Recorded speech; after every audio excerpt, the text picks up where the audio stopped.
I'm Jane Fairchild, and this is my son Luke, and we live in Upper Rainier Beach in Seattle, and here we are in our yard with our wonderful house. And I have lots of energy. Oh, and Luke has lots of energy. My name is Mijo Lee, and I live at 3917 South Angel Place. My name is Nuri Omar. I live by 1321 26th Avenue, South Seattle. My name is Frank Video, and I'm a homeowner who owns a condominium purchased through the Homestead Community Land Trust program. I can't sleep. That day we didn't sleep. Just talking about house. Just we will go downstairs, upstairs, each bedroom. We will see again, over. We were so happy. We didn't sleep until I think 4 o'clock or something. We're talking about this house. The national media talk about the housing crisis, meaning the drop in prices, but they're still appallingly high and out of reach for most working and middle class families. And so a program like Homestead really gives, especially that first time homeowner, an opportunity to get in the market, to actually be able to live within city and fulfill that objective of quality of life.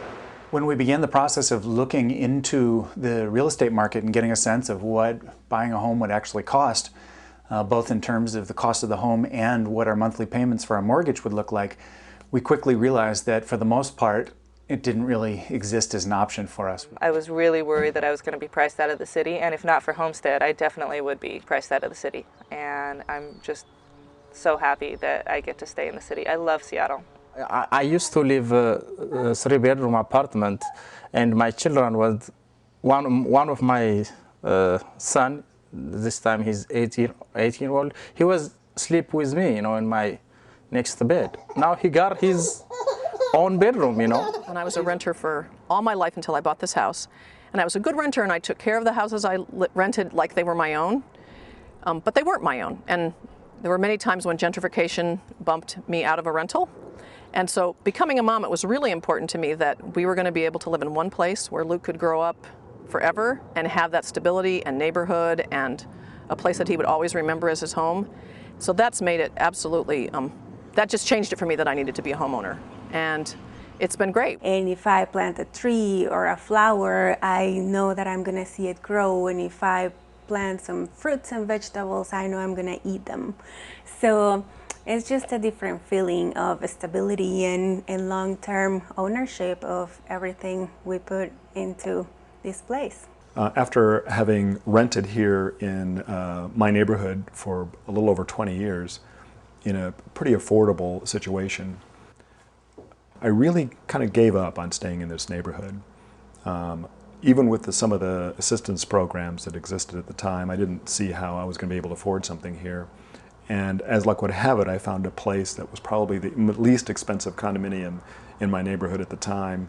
And with Homestead's contribution, I was able to squeak by. And so now I'm here living in my neighborhood as a homeowner as opposed to a renter.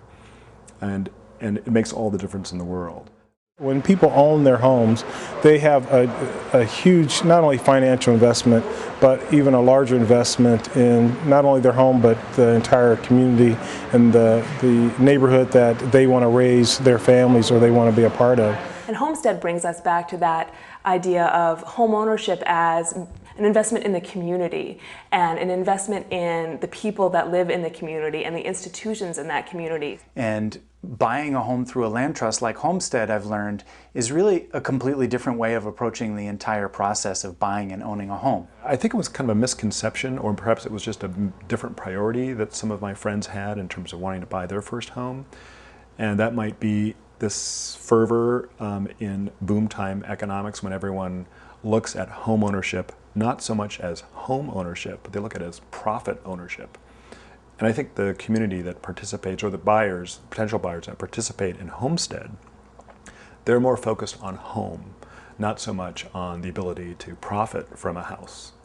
And that's my choice. This is my starter home and my finisher home. This is it, most likely. And I am just fine with that. I'm not trying to make money here. I'm trying to have a home for myself, a home for my family. I'm trying to put down roots and invest in my community. And by making that choice, I am helping to create permanent sustainable, affordable housing for families in the future. And I know that when we decide to move out, we won't get 100% of the equity, but we will get about 25% or more, plus mortgage that we have paid and home improvements that we have made. And I feel good about that amount of money that we will get back. And the way that it goes about doing that is partnering with city government, with state government, and with its members to provide down payment assistance to individuals of low to moderate income so that they can purchase their home. That when they go about purchasing that home, Homestead owns part of the land and the homeowner owns the house on top of that land and has a ground lease with Homestead. So it's a partnership between the homeowner and Homestead, which represents the larger community in creating this stock of affordable housing. The idea of being able to look into the future, generations into the future, and know that there will still be affordable housing that I helped to create is just really inspiring. I would encourage people to learn more about how land trusts function, and I think the more they learn about them, the more they will be inclined to think, this is the kind of solution that I would like to participate in. And from my personal experience, I can't think of a better one.